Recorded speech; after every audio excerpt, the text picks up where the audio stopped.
The throne hall of the Celestian Imperium was carved from living crystal that pulsed with slow inner light. Tall pillars curved like the ribs of some ancient beast, and a haze of cool luminescence drifted in currents shaped by unseen energy fields. Every step carried an echo that lingered longer than seemed natural. For the young human envoy named Lan, it felt like walking inside a star's quiet heart.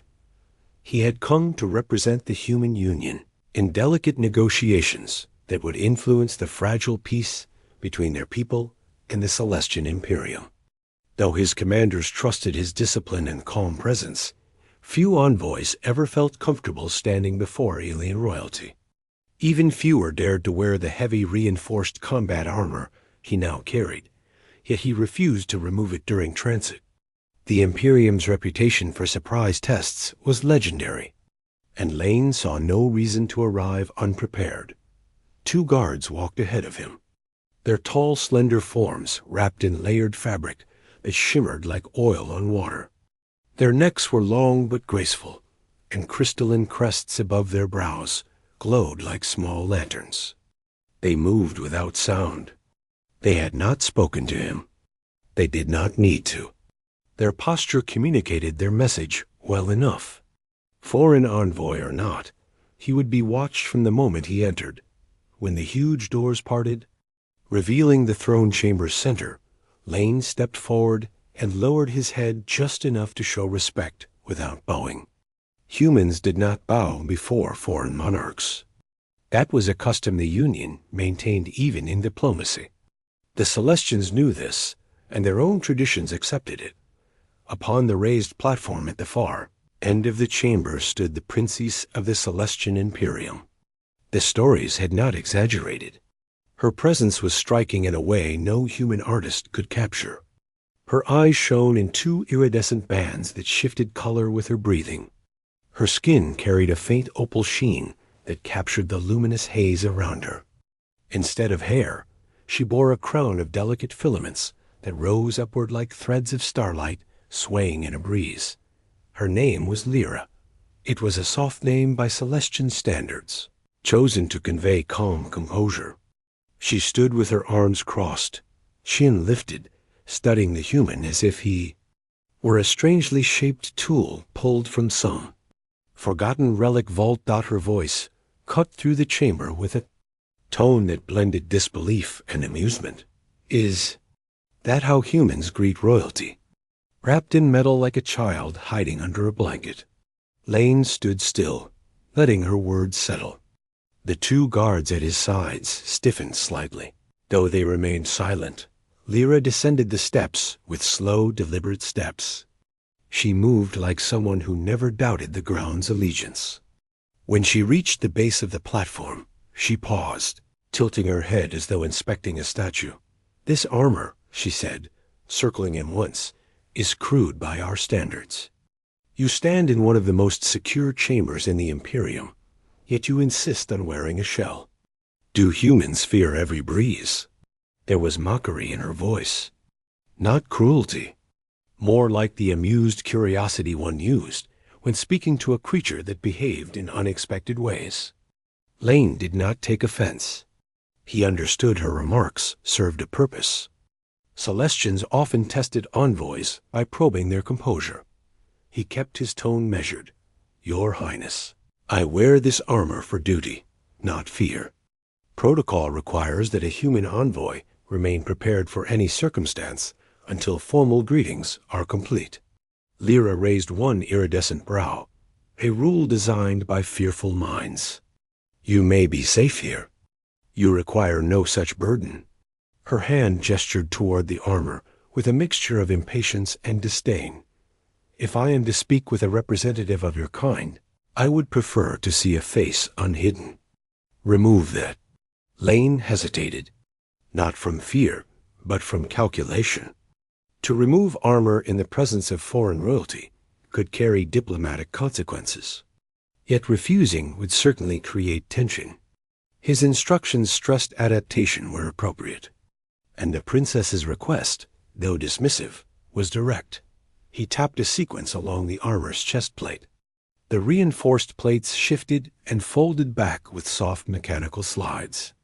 The helmet locked into place before retracting upward. As the armored segments parted, Lyra prepared to deliver another amused remark. She had clearly expected a rugged creature, heavy jaw, dull expression, or something similarly unrefined. Humans were known for resilience, not elegance, in Celestian lore. But once the armor fully opened, her words dissolved. A stillness fell across the hall. For the first time since his arrival, Lyra's expression changed in a way she could not immediately restrain. The luminous bands of her eyes widened as she drew in a sharp breath. Her posture lost its calculated elegance. She stared at Lane's face with unguarded astonishment. Lane had grown used to alien reactions, but this one felt different. He possessed no extraordinary beauty by human standards. He was simply clean, calm, and sincere, traits that Celestians rarely encountered in a species they had long categorized as rugged survivalists. His eyes were steady, his expression gentle yet confident. No trace of fear, no need to hide discomfort. In the crystalline glow of the chamber, his features carried a quiet strength that contrasted sharply with Celestian expectations. Lyra had imagined a blunt warrior built for storms and conflict. Instead, she saw a presence that radiated clarity and resilience without arrogance. She saw composure not born of training, alone but of intent. Her voice softened before she forced it back under control. So that is a human without its shell. Some of the guards exchanged glances. Surprised by her uncharacteristic tone, Lane met her gaze without challenge. Is my appearance a problem? Your Highness. No, she answered too quickly, then recovered only unexpected.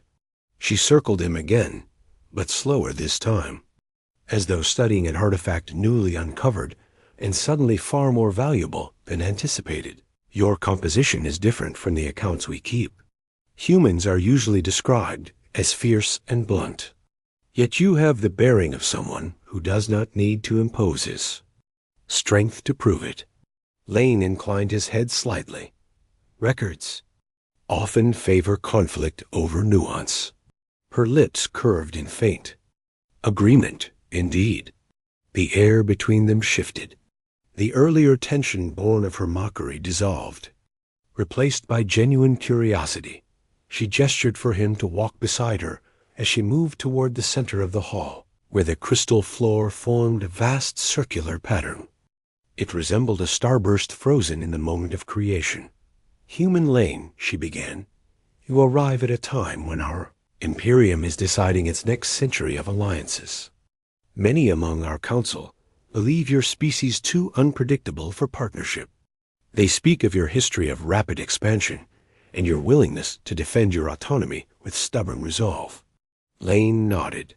Humans value freedom above comfort. That can appear unpredictable to others.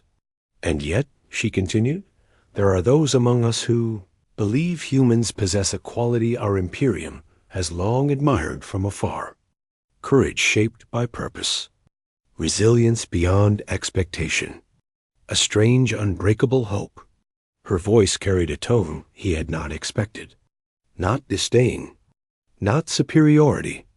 Something close to respect. Lane listened as she walked him toward a suspended map of the sector. It hovered above the floor like a floating nebula of crystal threads. With a wave of her hand, glowing lines rearranged, showing various territories including human space. Northern frontier has been troubled by raider factions, she said. Your union. Patrols have assisted ours more than once, despite the political strain it causes you. Such acts do not go unnoticed. She paused, looking at him again. Your armor may be cumbersome, but the one who carries it is not. Lane remained quiet for a moment. Then he spoke with care. If humans offer help, it is because we understand what it means for ordinary people to live under threat. Borders mean little when lives are at stake. Lyra's expression shifted again. She studied him with a softness that looked almost out of place in a hall designed to project authority. You speak with conviction. I speak with experience. She considered this. You have seen conflict. Many humans have. She circled him one more time, though now her steps carried none of the mocking curiosity from before. She paused in front of him, hands clasped behind her back, posture regal yet contemplative. You surprised me today, Lane of the human union. I expected a blunt warrior wrapped in cold metal. Instead, I find a calm mind carrying strength without display. She leaned closer, not enough to break protocol, but enough to show sincerity. You removed your armor because I commanded it. Yet you did not appear smaller without it. Lane allowed a faint smile. Armor is a tool, not identity. Her eyes brightened at this, a rare statement among the species we encounter. There was a silence, but not uncomfortable. It carried the weight of shifting understanding. She turned away slightly, addressing her counselors, who had been observing from the sides of the chamber. Let it be noted that the human envoy has satisfied our initial inquiry. He has shown restraint under provocation and clarity under observation.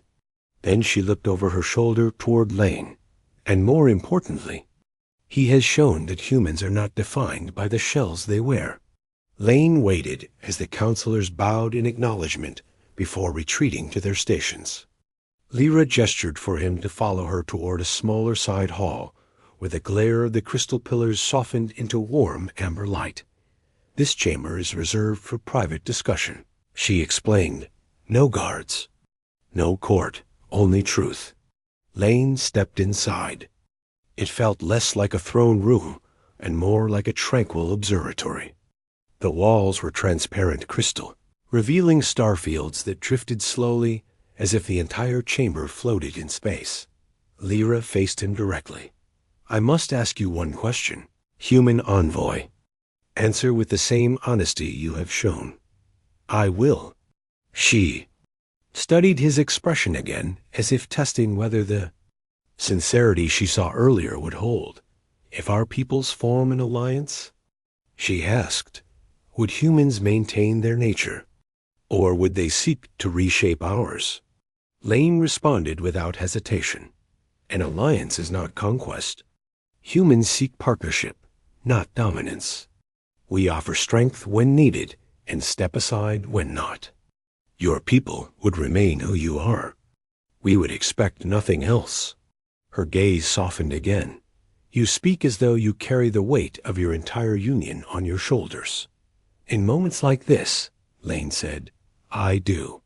A slow breath escaped her, shimmering faintly as it passed over her luminous filaments. You carry it well. Another silence settled between them, filled not with tension, but with mutual recognition.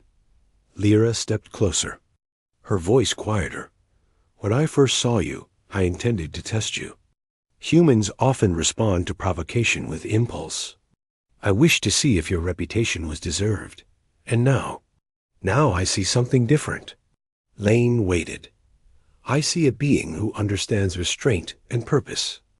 A being who does not fear vulnerability when it serves truth.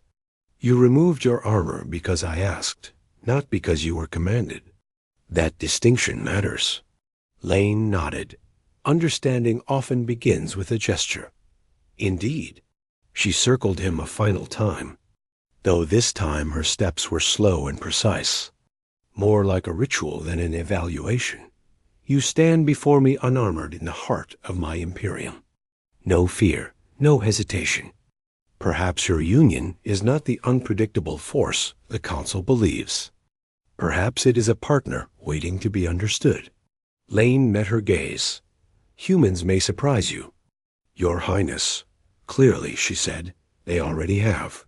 She turned to the crystal walls again, watching the slow drift of stars. The Council will meet soon. They will ask for my recommendation. I will tell them the truth. A human came to our hall wrapped in metal, yet the strength he carried did not reside in the armor. It resided in the person beneath. Lane bowed his head, slightly. I am honored. Lyra stepped close enough that the glow of her features reflected faintly in his eyes. "When I scoffed at your armor," she said, "I believed I understood humans. When you removed it, I realized how little I knew." Her voice held no mockery now, only respect. "Thank you for showing me otherwise." Lane stood firm, steady in his bearing. "And thank you for seeing what many do not." Lyra offered a quiet smile.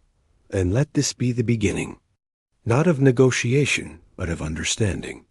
The two stood in the quiet chamber, stars drifting beyond, the weight of history shifting with the subtlety of a new dawn.